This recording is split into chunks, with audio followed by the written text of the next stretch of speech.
من الشيطان الرجيم بسم الله الرحمن الرحيم السلام عليكم ورحمة الله وبركاته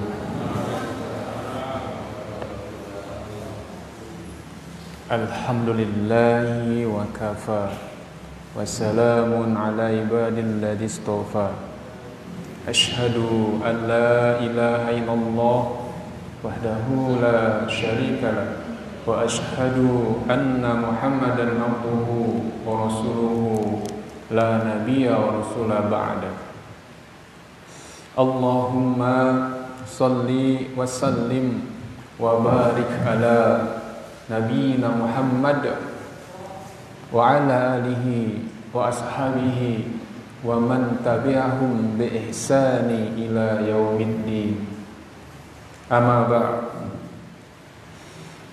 قال الله تعالى في الكتاب المبين أعوذ بالله من الشيطان الرجيم طه ما أنزلنا عليك القرآن لتشقى إلا تذكرة لمن يخشى صدق الله العظيم. Ibu-ibu, bapak-bapak, jamaah sholat maghrib, Allah. Alhamdulillah, kita harus panjatkan puji syukur kehadiran Allah Subhanahu wa taala karena Allah telah memberikan banyak kenikmatan kepada kita, terutama nikmat iman, nikmat Islam. Yang paling penting juga adalah nikmat sehat. Nggih, mboten nggih. Sehat merupakan sebuah nikmat yang sering sekali oleh Rasulullah disampaikan itu suatu nikmat yang sering sekali dilupakan, sering sekali nikmat yang membuat orang terlena, ya, nikmat sehat. Apalagi masa-masa pandemi sekarang ini, semua orang pada berharap semua itu dalam kondisi sehat, maka wajib kita syukuri. Maka cara terbaik kita bersyukur itu adalah selain secara lisan, tapi secara perbuatan. Syukur kita yang paling dalam itu adalah dengan benar-benar menjalankan segala perintah-perintah Allah dan menjauhi segala larangan Allah. Nah, termasuk sholat. Sholat itu adalah cara bentuk terbaik kita bersyukur kepada Allah. Inna a'tainakal kautsar fasholli. Jadi setelah banyak diberikan nikmat kepadamu ya Muhammad, maka dirikanlah salat, fasholli. Nah, maka ini adalah bentuk kita bersyukur kepada Allah itu dengan salat.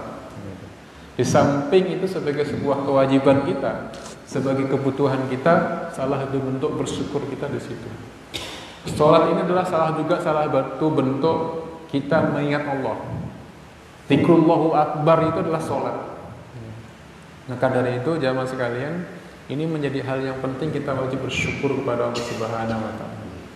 Yang kedua, sholawat dan salam senantiasa kita haturkan ke junjungan kita Nabi Muhammad sallallahu alaihi wasallam, serta keluarga, para sahabat, dan juga pada jamaahnya yang senantiasa mengharapkan syafaat beliau hingga yaumil akhir nanti. Amin ya rabbal alamin. Ibu-ibu, bapak rahimakumullah. Yang pertama, saya merasa bersyukur sekali bisa silaturahim dengan ibu bapak yang ada di Masjid Fathul Umi. Alhamdulillah, kebetulan saya diberi kesempatan untuk bisa selain satu rahim juga mungkin sifatnya saling memperkenalkan diri dulu. Saya nama yang diberikan oleh ibu dan mbah saya waktu lahir itu Agus Setio Haryanto, karena lahir pas hari Pramuka. Tapi karena bapak saya waktu itu masih tugas di medan perang, tidak tahu kalau anaknya lahir. Kemudian ibu saya berkirim surat, sudah lahir anakmu mas. Lewat surat, bapak saya mengirim sembalasi, Mbok Ojo Haryanto dijenengi wae Muntohar, dari kata taharah. Harapannya begitu gitu. Muntohar harusnya mentoharoh, jadi orang yang betul-betul bersuci diganti jadi muntohar. Nah itu kalimatnya itu.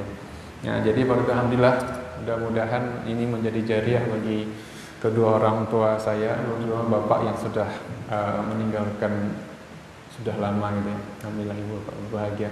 Kebetulan saya tinggal di Dusun Jadan, di Jadan, baru satu tahun ini di RT 5. Sudah baru kurang lebih setahun. Sebelumnya tinggal di Sedayu. Kebetulan saya di Sedayu itu diamanahi sebagai ketua bidang tablik. Jadi setiap minggu itu saya muter, muter ke masjid-masjid karena kita membina kurang lebih 27 masjid. Jadi setiap minggu itu saya muter sampai ke pucuk-pucuk lereng bukit kita datangi. Alhamdulillah di sini tidak perlu sampai munggah-munggah bukit ya. Alhamdulillah ini kita dekat saja. Nah, pada kesempatan yang berbahagia ini tidak banyak yang bisa saya sampaikan ya. Mudah-mudahan waktunya cukup karena ilmu saya juga sangat terbatas sekali. Hanya sedikit yang bisa saya ketahui. Setidaknya ini dalam bentuk kita saling menasehati, saling tausiah. Nanti kalau Bapak Ibu ketemu saya di jalan, misalnya ketemu di balai desa atau di kecamatan, monggo kita saling menyapa. Tinggal saya sudah Bapak Ibu sudah tahu dekatnya.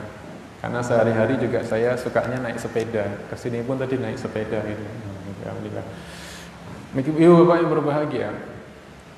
Di dalam kita menghadapi kehidupan ini, Allah telah sering sekali seperti disampaikan di dalam Al-Quran itu bahwa hidup kita ini seharusnya dipandu. Dipandu, kalau Rasulullah dipandu oleh wahyu, dan wahyu itu telah diturunkan oleh Allah kepada Rasulullah dan ditinggalkan kepada kita itu berupa apa? Al-Quran. Jadi kalau kita ingat tadi surat yang saya bacakan di awal tadi, kan Bapak Ibu sekalian, seorang yang sangat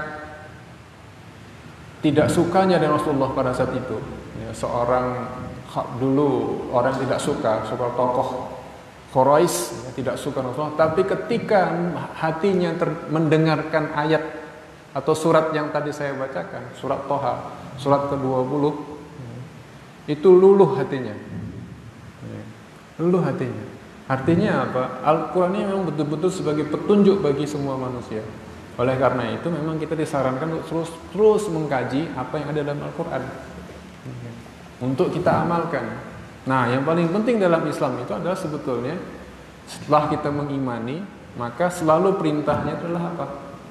Amal. Itulah yang dilakukan sebetulnya oleh kita. Maka tidak bisa kita hanya sekedar itu sifatnya beribadah vertikal kepada Allah, tapi yang dilakukan juga bagaimana mengamalkan apa yang sudah kita ketahui, sedikit demi sedikit. Ibu bapak yang berbahagia, ya, pada malam kesempatan ini coba kita lihat di dalam ada satu surat di dalam Al-Quran, tepatnya surat An-Nahl. Di situ Allah di dalam ayat 97 memberikan sebuah perumpamaan, memberikan sebuah penjelasan, suatu penjelasan bahwa di dalam orang-orang yang melakukan amal perbuatan yang baik setelah kita beriman, maka kita melakukan amal, tidak cukup. Allah akan memberikan sebuah hal yang sangat indah bagi kita semua. Harusnya kita bahagia mendengarkan ayat itu, ya kan? Kalau kita baca surat Al-Imran, ya kan? Di dalam surat Al-Imran ayat 34 itu juga dijelaskan bagaimana sukanya manusia itu. Manusia itu kan suka itu terhadap hal-hal sifatnya dunia. Nggih mboten Pak nggih. Dunia suka. Di situ kan Allah berfirman di dalam surah Al-Imran itu. Tapi nanti kita lihat dalam surat An-Nahl itu diberikan sesuatu hal yang sangat menyejukkan kita. Kalau surah Al-Imran 34 Allah ayat 14 Allah berfirman, "Zuyyina lin-nasi hubbus syahawati minan nisa wal banina wal qanatiril munqantarah minadh dhahabi wal fiddah wal khayli musawwamati wal an'am wal hadh dzalika mata'al dunya wallahu indahu husnul ma'ab." Artinya bahwa manusia itu pada hakikatnya dijadikan senang, suka, dijadikan bahwa pandangannya itu kecintaan itu sangat, manusia itu dekat cinta sampai dengan cinta, mencintai apa-apa yang diinginkan, ya, hubus syahwat. Jadi cinta terhadap apa-apa yang diinginkan. Di karepe iki akeh kan gitu. Menungso iki karepe akeh. Bapak Ibu ya. Nggih mboten, terutama ibu-ibu. Banyak sekali yang dikarepke itu. Delok tanggane duwe mobil rodane papat. Terus kemudian kita lihat, wah, tanggoku duwe mobil roda papat ya. Aku tak tuku sing rodane 6. Kowe tuku apa? Tuku truk kowe. Kan gitu. Senang gitu. Memang sifatnya gitu. Terhadap kecintaan kita terhadap istri kita, ya. Terhadap kemudian terhadap anak-anak kita, walbani, terhadap harta kita yang banyak tadi itu, baik itu emas, baik perak, termasuk kendaraan kita. Kalau dulu namanya kendaraan itu kuda, yang kuda tunggangan itu sudah BMW ya, kalau sekarang sudah BMW. Termasuk terhadap ladang perkebunan kita. Tapi ingatlah ibu bapak yang berbahagia, itu semua adalah apa? Di situ dikatakan adalah mata'ul hayatid dunya. Semua itu adalah hanya semata perhiasan saja, hanya kesenangan-senangan dunia gitu. Yang nanti tidak ada apa-apa insyaallah kecuali tadi kita melakukan amal tadi. Nah, ini makanya senang kabeh. Apalagi kalau kita sudah dapat. Nah, yang namanya orang di dunia itu ibaratnya kalau kita ingin harta yang banyak itu ibaratnya kita selalu berada di lautan. Selalu ingin minum air laut tapi nggak akan habis-habisnya, tidak menyebabkan orang itu kemudian bisa tidak haus. Tapi ibaratnya itu dunia. Makanya Allah telah mengingatkan.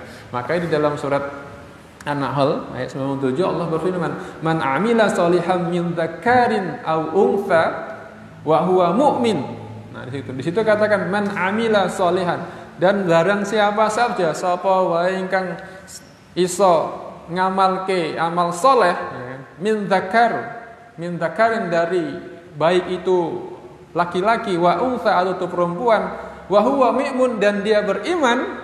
Nah, artinya dasar di sini Ibu Bapak apa yang kita lihat ketika kita melakukan amal soleh itu dasarnya apa?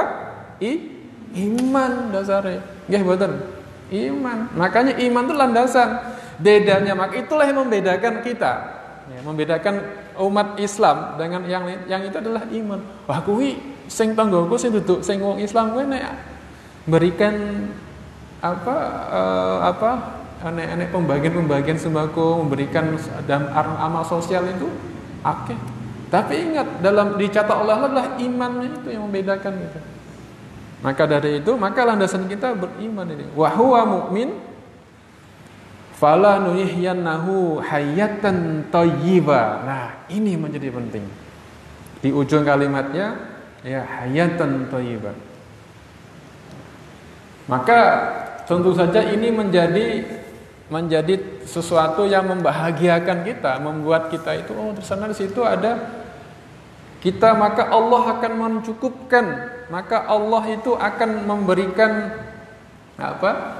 memberikan kita kehidupan ya. Falah nuhyiyannahu, memberikan kehidupan, hayat di situ, memberikan apa? Hayatan thayyibah, memberikan kehidupan yang baik. Kehidupan yang baik di dunia, apalagi di akhirat di situ kan. Wala najziyannahum ajrahum bi ahsani ma kanu ya'malun, dan akan kami balas ya, Allah akan berikan pahala ya kepada mereka yang lebih bagus dari apa yang pernah dikerjakan. Janji Allah di situ. Maka oleh karena itu Ibu Bapak yang berbahagia, inilah perumpamaan kita bahwa yakinlah bahwa amal yang kita lakukan, amal soleh itu man amila soleh. Nah, di sini ada kata-kata soleha, soleh dan juga thayyib. Hayatan thayyibah. Jadi kehidupan apa yang baik secara fisik ya. Baik di dunia dan juga di akhirat. Syaratnya amal soleh adalah didasarkan pada iman tadi. Ya, jadi kalau kita lihat soleh juga kalau dalam terjemahnya dikatakan amal yang baik. Thayyib juga baik. Ya. Khair juga baik. Ahsan juga baik. Nah, yang dimaksud dengan thayyib di sini contohnya apa?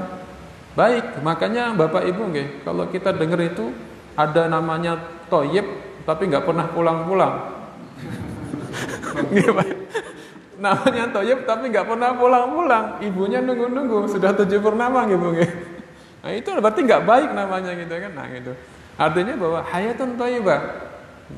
Oleh karena itu Bapak, bagaimana sebetulnya hidup yang diliputi kebaikan itu? Ya. Kalau Ibu Bapak membaca kitab tafsir ya, Al-Azhar ditulis oleh Buya Hamka itu diartikan oleh dari para mufassir itu adalah kehidupan yang senantiasa diliputi oleh rasa bahagia, as-sa'adah. Ya. As-sa'adah. Ya apa? Yaitu kebahagiaan. Hidup yang bahagia. Hidup bahagia ya. Ya. Rebu kemarin ini kita nyambung dari yang kemarin. Dilalah kok nyambung. Ya. Itu hayatan thayyibah, itu hidup yang penuh diripu dengan rasa kebahagiaan. Kalau hidup itu kita sudah bahagia di dunia, maka kita itu bisa melakukan apapun dengan ringan, entengan. Wong iki entengan. Okay. Itulah yang kita sebut dengan hayatan thayyibah. Artinya apa? Ada syaratnya. Tadi ingat, tadi apa tadi? Man amila sholihan min dzakari aw untha wa huwa mu'min. Berarti apa? Dasarnya adalah tauhid. Nggih itu Bu ya. Dasarnya tauhid. Karena itu kalau kita melakukan itu maka kehidupan yang kita lakukan dasarnya tauhid. Itu. Maka iman itu menjadi penting. Maka Ibu Bapak Ibu bahagia, pendidikan yang pertama dan utama itu adalah tauhid, pendidikan itu. Dan itu kewajiban orang tua. Kewajiban orang tua yang pertama dan utama adalah menanamkan tauhid kepada anak-anak. Sehingga Ibu Bapak, makanya kalau kita melihat bagaimana kerusakan anak-anak generasi sekarang itu karena apa? Karena orang tuanya tidak merasakan mendapatkan hayatan thayyibah. Kenapa tidak merasakan hayatan thayyibah tadi? Karena tidak didasari oleh keimanan. Inilah yang menjadi perhatian kita, sehingga kebahagiaan itu menjadi hal yang penting. Yang pertama adalah dasarnya adalah tauhid. Bagaimana kemudian kita menanamkan rasa iman kepada Allah, yakin dan percaya bahwa Allah Ahad, bahwa Allahus Samad, itu yang paling penting. Bahwa Allah itu ada Rabbun Nas, Malikin Nas, Ilahin Nas, itu yang ditanamkan. Kalau dulu saya masih kecil mengaji itu dengan guru-guru selalu ditanam itu pesan. Wah, nah, dulu kalau nggak ngaji itu Bapak Ibu, wes. Kalau karena ayah saya itu seorang tentara, wes sabuk tentara itu sudah membekas di badan, nggak boleh, harus ngaji gitu. Zaman dulu nek saiki dikonoke kena undang-undang apa perlindungan anak itu nggak bisa. Caranya beda, tapi yang paling wajib pertama adalah tauhid. Mari kita tanamkan keluarga masing-masing. Bahagianya orang tua itu nanti ya kalau kita tadi anak kita menjadi anak yang soleh dan soleha, yang kita nanti ingin anak-anak kita akan selalu mendoakan kita ketika nanti kita telah tiada, meninggalkan mereka.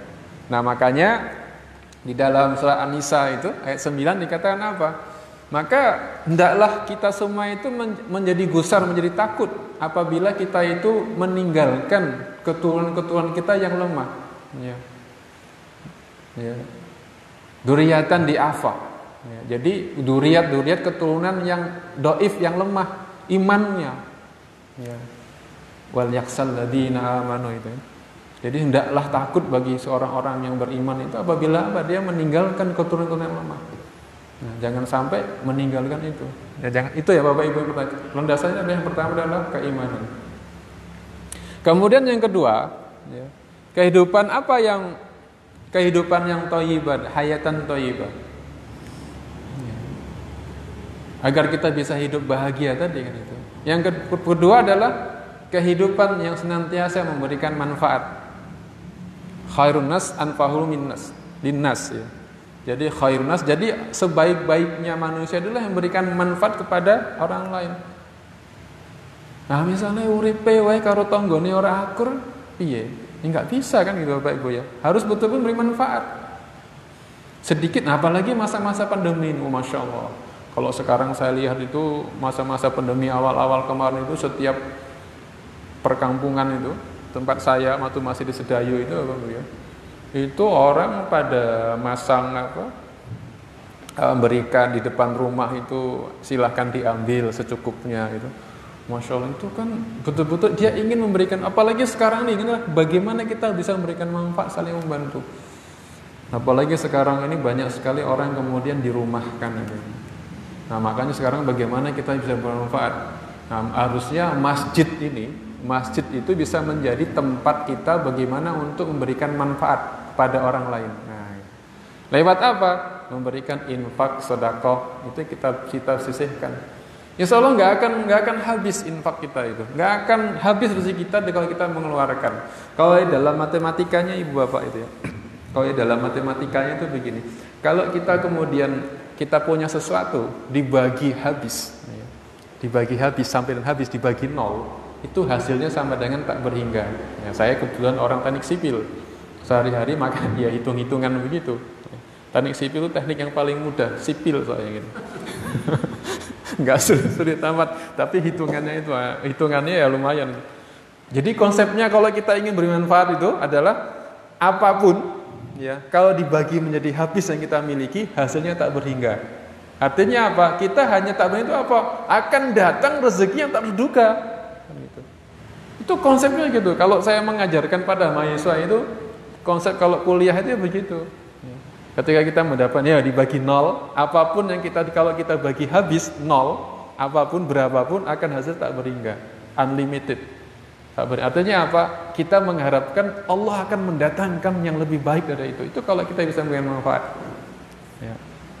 Penting berarti apa? Hidup kita harus hidup yang memberikan manfaat pada baik itu keluarga kita, baik itu saudara kita. Ya minimal itu adalah yang kalau ada hubungan terdekat dulu. Ya. Hubungan terdekat kita apa? Ya jiran. Jiran itu apa? Ya jar yang terdekat. Bisa tetangga, bisa hubungan darah, yang dengan saudara kita. Jangan sampai nanti mereka itu menjadi orang yang fujur gitu. Maka kita jaga itu. Yang kedua tadi apa ya Bapak, Ibu? Yaitu kehidupan yang senantiasa memberikan manfaat. Manfaat. Termasuk omongan kita itu memberikan manfaat. Apalagi sekarang zamannya ini Bapak Ibu ya. Zaman sekarang itu apa? Wah, pokoknya aneh apa posting orang diwaca. Orang ngerti apa yang diposting guys. Sebelum kita mengirim apapun dalam ini, dibaca dulu apakah itu memberi manfaat pada orang lain atau malah justru memberikan kemudaratan. Nah, maka bubrah kabeh itu kan. Ya kan? Makanya nek goyonan orang-orang itu kan pemenah itu kalau ibu-ibu kalau sekarang itu wah pokoknya kita nggak perlu CCTV ya, cukup dikumpulkan ibu-ibu di pasar sudah cukup sebagai CCTV gitu. Banyak lebih tahu ibu-ibu itu, naudzubillah. Artinya itu sebagai sebuah sindiran bahwa begitu bahayanya itu kalau kita tidak hati-hati, termasuk ucapan kita, lisan kita, apalagi sekarang dijaga. Yaitu ini itu bisa betul-betul bisa memberikan manfaat, bisa juga tidak memberikan manfaat media sosial itu. Monggo dari itu, monggo ini terutama ibu-ibu, bapak-bapak, ibu-ibu yang punya anak itu juga diperhatikan. Jangan sampai anak saya sampai dia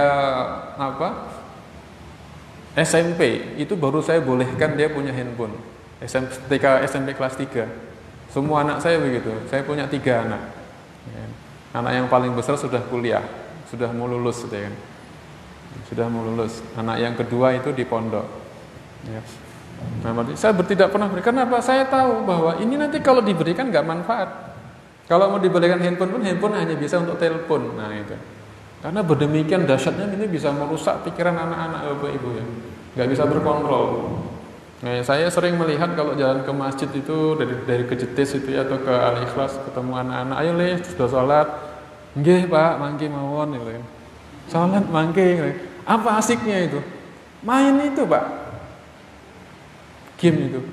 Suatu ketika saya pernah itu dia datang itu, tuku apa leh? Kumpul iuran itu, ada 5 orang beli pulsa 5.000. Pulsa enggak apa? Main game. Nah, ini artinya apa? Terus orang tuanya sudah kita ada, ayo leh salat sih. Nah, ini artinya apa? Ya tadi karena dia tidak diberikan tauhid tadi. Makanya menjadi tidak manfaat. Lihat aja ciri kehidupan kita itu. Kita lihat Bapak Ibu ya, kalau kita ingin melihat kehidupan kita luar itu termasuk hayat thayyibah, lihat anak kita. Anak kita itu manut dengan kita atau tidak? Ciri sebenarnya kita bisa lihat.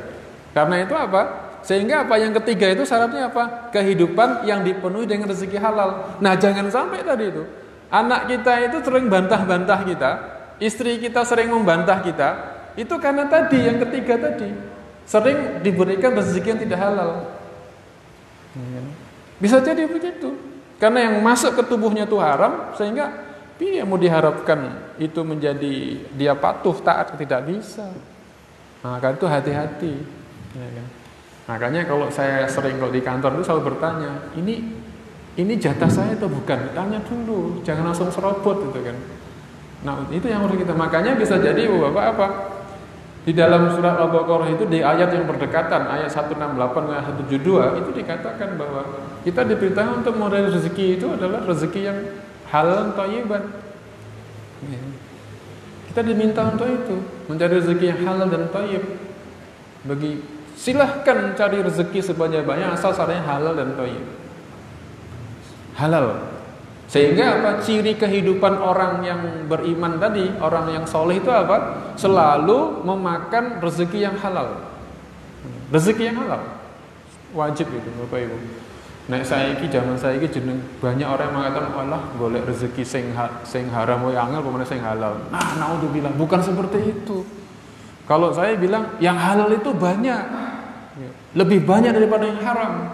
Cuma karena kita sudah terlalu suka dengan yang haram, maka ya syaitan itu mendekatkan pada yang haram begitu. Nah, suatu ketika saya pernah melihat Bapak Ibu, saya itu teknik sipil itu terkait erat dengan dunia proyek. Terkait erat. Wah, itu nek jenengi Bapak Ibu, saya sudah meninggalkan dunia proyek sudah lama. Saya putuskan saya tidak ikut di proyek lagi. Itu sejak tahun 2011. Sudah saya tidak mau. Wis aku ora melo-melo ya. Piye carane pokoknya kita melo-melo. Kenapa? Dunianya itu kita lurus, kita jujur. Tapi kita nggak akan bisa dengan banyak godaan itu Bapak Ibu ya. Jadi orang yang jujur kalau dalam lingkungan yang tidak jujur bisa rusak. Tapi kalau kita tidak memperbaiki, ya semuanya rusak. Berat ini. Saya putuskan. Mergo apa? Orang yang tidak jujur itu kalau di proyek apa Bapak Ibu, perutnya diisi dengan beton, dengan kayu, dengan paku, nang jero kabeh, Pak. Aspal dipangan. Menungso itu kalah, Pak. Rayap itu kalah. Rayap ini bisa paling mangane nggur kayu, Pak. Menungso iki napa mangane? Watu dipangan, pasir dipangan, semen dipangan, kabeh dipangan. Sehingga apa? Wetenge langsung blenduk gitu. Menungso maka niku manusia seperti itu. Karena apa? Kecintaannya pada dunia itu tinggi. Nah, maka dari itu ya Bapak yang berbahagia, inilah bagi catatan kita. Maka mencari rezeki yang betul-betul halal, pastikan bahwa itu rezeki halal.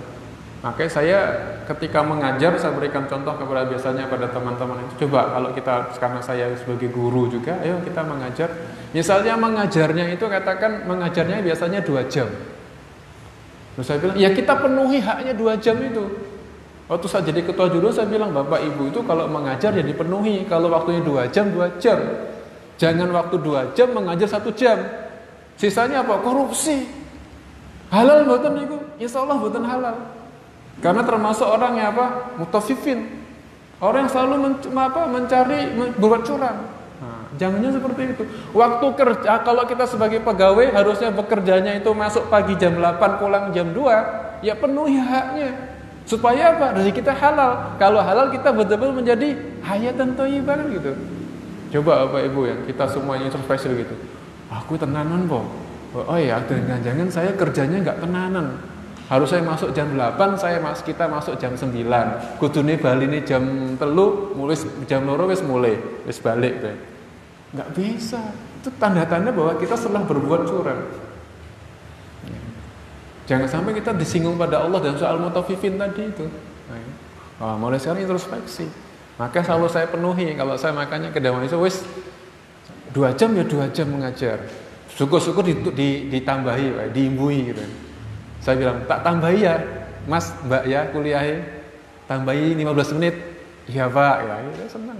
Imbui supaya kita punya manfaat. Itu yang saya pesankan. Termasuk dimanapun, mencari rezeki halal itu gampang Pak. Mencari rezeki halal itu gampang, mudah, tidak sulit. Tapi godaannya luar biasa. Nah Nah ini makanya Bapak Ibu nanti dimanapun kita cari. Sebetulnya kehidupan yang baik itu, hayatan thayyibah, itu bisa kita cari, kita dapatkan dengan cara dicari. Allah sudah menunjukkan jalan-jalannya itu. Itu yang ketiga. Apa Bapak Ibu? Yang ketiga, yang pertama tadi adalah pada dasar pada ketauhid, hidupnya terus dengan penuh dengan tauhid, keimanan. Yang kedua itu adalah hidup menjadi kehidupan yang manfaat kepada diri sendiri, keluarga, orang tua, artinya sesama itu punya manfaat hidupnya. Orang isine iki bendino iki pokoknya nyacati wong wae. Ada yang itu Bapak Ibu. Kabeh iki pokoknya ora bener. Ada seperti itu. Nek saya menghadapi orang seperti itu ya wis lah. Ben wae, monggo kan nek wis kesel laran dhewe ngene gitu ya. Rasa ditanggapi kalau ada orang seperti itu. Ah, nek wis kesel laran dhewe gitu. Gitu ya. Terus begitu. Nah, makanya yang ketiga tadi apa? Adalah kehidupan yang dengan cara-cara yang halal. Jadi hidup kita penuhi dengan memakan rezeki yang halal. Nah, itu yang ketiga. Yang keempat, yang keempat adalah kehidupan yang dilandasi dengan rasa syukur. Nah, tadi makanya setiap satu dengan rasa syukur, ya. Sehingga apa? Rasa syukur itu akan menimbulkan sikap ridho terhadap apapun. Syukur. Untuk rezeki ini dari tempat kerjaan itu hari ini saya mendapat, alhamdulillah, kita syukuri gitu kan. Ingat Bapak, yang kita pastikan adalah rezeki, bukan penghasilan. Ada orang itu penghasilannya sampai miliaran, tapi rezekinya biasa dia hanya sedikit. Nggih betul. Ada Pak, orang miliaran tapi rezekinya sedikit. Iya, jadi bos, ya. Gajinya miliaran, penghasilan sebulan, tapi loro. Kena stroke, kena macam-macam, sehingga apa? Tidak bisa menikmati. Sehingga apa? Habis untuk pengobatan. Rezekinya sedikit. Ada orang berpenghasilan banyak, besar, tapi rezekinya sedikit. Tapi ada juga orang yang penghasilannya sedikit, rezekinya ya sedikit. Ada juga. Yang ingin kita adalah apa? Rezekinya penghasilannya besar, rezekinya ya besar. Itu yang kita inginkan. Nah, banyak seperti orang itu. Nah, sekarang kita mau apa? Rezeki itu urusan Allah, tapi penghasilan adalah usaha manusia. Kita yang menghasilkan penghasilan itu usaha. Makanya kita tidak akan pernah iri pada orang yang ketika dia berpenghasilan. Coba Bapak Ibu, nek panjenengan niku sakniki kan jejer warung-warung niku nggih. Pecel lele niku kan jejer sak dalan niku. Padha wae sing disuguhi ya pecel lele, padha wae. Tapi masing-masing itu sudah punya pintu-pintu rezekinya. Ya. Enggak usah anggo penglaris. Ya. Anggo penglarisnya apa? Anggo macam anggo jimat barang macam, enggak perlu. Allah sudah Maha tahu rezekinya kita yang mana itu. Karena sudah akan tahu. Makanya orang yang santai bersyukur maka akan ditambahkan rezeki itu. Karena apa? Kalau kita bersyukur kepada Allah, la in sakartum la azidannakum wa la in kafartum inna adzabi lasadid, kan gitu. Surah Al-Luqman itu begitu. Ditambahkan lagi, ditambah salah satu bentuk ditambah rezeki adalah apa? Dengan hidupnya tenang, hidup yang baik. Nah, ini bersyukur, terus bersyukur. Yang keempat itu. Nah, artinya apa Ibu? Inilah kalau kita lihat terus ya disyukuri di setiap nikmat gitu. Termasuk nikmat terhadap sakit juga begitu. Nah, saya cerita Ibu ya. Jadi saya pernah waktu awal-awal Covid itu merebak, istri saya minta diantar ke Progo beli. Pulang dari Progo malamnya itu saya demam Pak, demam tinggi, 3 hari nggak turun-turun. Wah iki aku kena Covid ini. Bis mikir iki. Tapi saya tetap bilang ya harus bersyukur syukuri. Ini jangan-jangan tanda-tanda saya belum banyak bersyukur, belum banyak macam-macam. Wah, jenenge wong loro Pak, ngerokoso tenan Pak. Apa mana istri saya tahu wah izin Covid ditinggal sendiri Pak di lantai atas Pak. Wih. Karena sudah mau ngasih makanan itu ada didorong-dorong gitu. Saking takutnya orang. Ini kalau saya bilang, ya Allah, akhirnya tetap kita syukuri. Saya sebagaimana Pak, ingat guru saya. Sesempit apapun kamu, guru saya itu, guru ngaji saya bilang, jangan lupa tetap kamu jalankan sholat itu. Ya sudah, kita jalankan sholat. Waktu sakit tuh Bapak Ibu, saya pikirin saya sudah, wah ini positif COVID ini, wes pasrah saya. Pasrah karena 3 hari panas nggak turun-turun, sendi-sendi saya itu sudah lemes Pak, nggak bisa bangun udah. Mau berdiri sudah nggak bisa bangun, biasanya cuma tiduran. Wah ini positif tenan ini. Mau konsultasi dokter, mau ke dokter nggak berani. Malah mau nggak bisa. Terus akhirnya alhamdulillah hari keempat itu turunnya tadi isinya cuma bisa tadi, ya Allah, hanya bisa terus berdoa bersyukur ya tadi, ingat itu. Artinya kita bersyukur bahwa ya Allah ini ampunilah, kalau ini sakit ini ada sebagian untuk penembus dosaku, maka segera sehatkanlah. Tapi kalau sakit ini sebagai suatu cobaan, maka segera dihilangkan. Selalu begitu, banyak kita berpikir. Alhamdulillah hari keempat itu sudah mulai turun. Ya, kebetulan anak saya di kedokteran gitu. Jadi mau meriksa nih anak saya saja itu udah anggu lengkap itu Pak. Waduh, jadi baru saya merasakan, wah nek wong loro Covid kaya apa kuwi baru kita ngerasakan. Padahal ternyata bukan Covid Pak, kena flu. Ya, konsultasi ke dokter itu setelah hari keempat baru saya bisa pegang HP itu konsultasi. Pak dokter, saya mau konsultasi, mau ke rumah sakit nggak berani gitu. Ternyata paling kena flu gitu. Wah, baru saya ngerasa kayak ya Allah, ternyata. Tetap harus kita syukuri bahwa setiap yang kita nikmat, yang diberi Allah itu sebuah kenikmatan bagi kita. Baru kita bisa merasakan nikmatnya sehat di situ. Ketika sakit baru kita bisa merasakan nikmatnya sehat. Yang kelima ya Bapak, yang terakhir, kehidupan yang katakan hayatan thayyibah adalah kehidupan yang selalu bahagia karena terhindar dari dosa. Maka dari itu, kalau kita lihat dari tanda-tanda 5 yang kita berikan tadi, diberikan oleh para mufassir itu, para ulama memberikan 5 tanda ini, apakah hidup kita sudah ada di 5 ini? Ya, terhindar dari dosa, kemudian senantiasa kita sampai bersyukur, ya, kemudian kita terhindar dari rezeki yang haram, selalu makan yang halal, kemudian kita juga selalu memberikan manfaat pada orang lain, dan selalu pada tauhid, selalu mengingat Allah. Kalau dalam 5 ini ternyata kita belum ada salah satu pun, berarti kita masih jauh dari yang namanya hayatan thayyibah. Itulah ciri sejatinya kita tuh sudah banyak dipandu sebetulnya oleh Al-Quran itu ya. Sudah dipandu oleh Allah, sudah diberikan banyak contoh. Nah cuma sekarang tergantung kita itu mau tidak menjalani hal-hal seperti itu. Nah, kan pilihan pada kita. Karena Bapak Ibu ketika kita itu diciptakan, ya, ketika ruh itu diberikan, ya, kemudian Allah kan memberikan gitu bahwa fa'alhamaha fujuraha wa taqwaha. Maka diilhamkanlah kepada ruh itu, ya, pada nafs, ya. Ya, dalam surah Al-Lail itu Asy-Syam itu kita diberikan fa'alhama fujura wa taqwaha. Maka diilhamkan kepada roh itu dua jalan fujur, kekufuran atau ketakwaan. Pilihan kita dari situ. Tetapi orang-orang yang senantiasa mensucikan diri itulah orang-orang yang qabla hamlan zakkaha. Maka beruntunglah, sungguh beruntunglah orang-orang yang mensucikan diri. Makanya terus kita mensucikan diri itu. Artinya itu pilihan. Hidup itu banyak pilihan. Siapa bilang tidak memilih? Banyak pilihan. Walaupun Allah sudah menetapkan ada qadar, Allah telah memberikan ketetapan qadarullah. Ketetapan Allah sudah ada, tapi takdir masih bisa kita rubah. Asal kita betul-betul mau memiliki ilmu untuk merubahnya. Ya. Jadi kalau dulu lagunya siapa itu Ibu masih ingat Ibu? Lagunya Krisdayanti itu yang kemudian diprotes, lagunya Desi Ranasari. Zaman ibu-ibu mungkin masih tahu gitu Pak, Bapak mungkin hafal.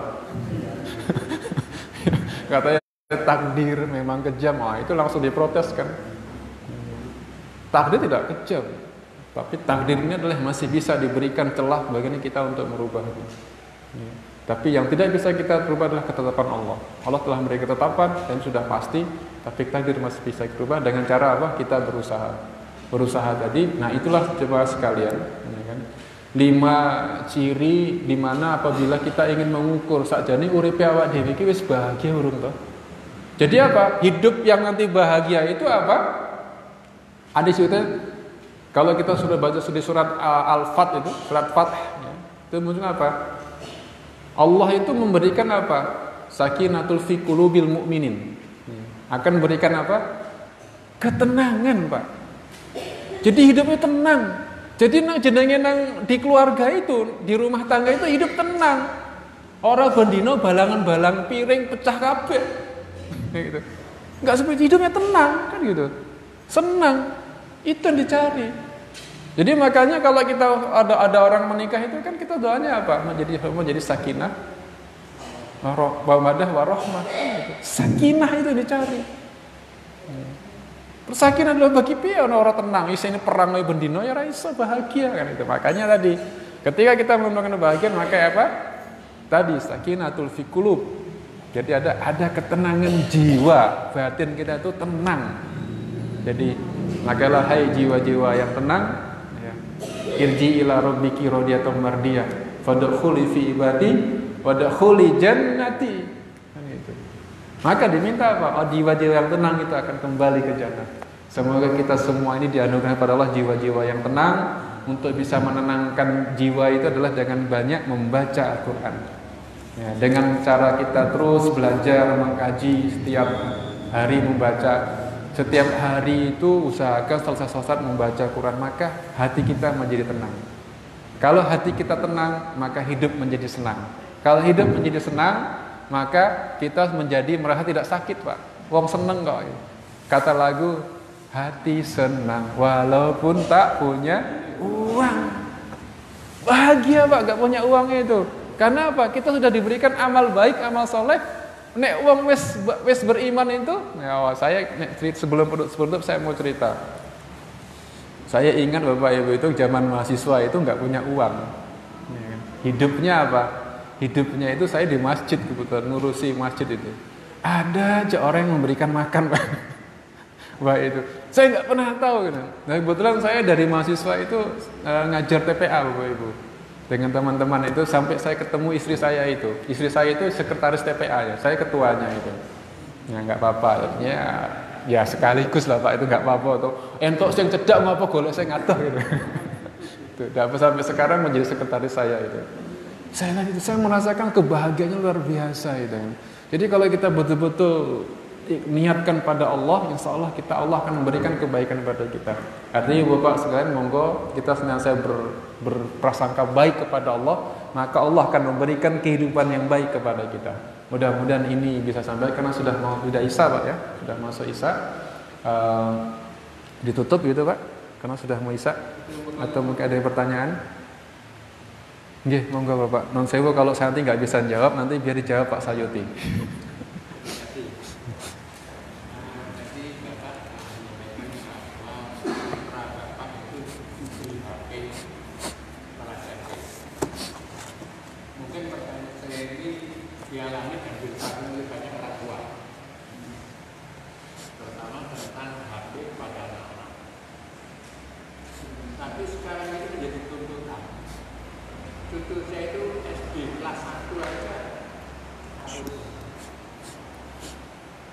Sudah pinter buka soal mengerjakan itu dengan HP sendiri.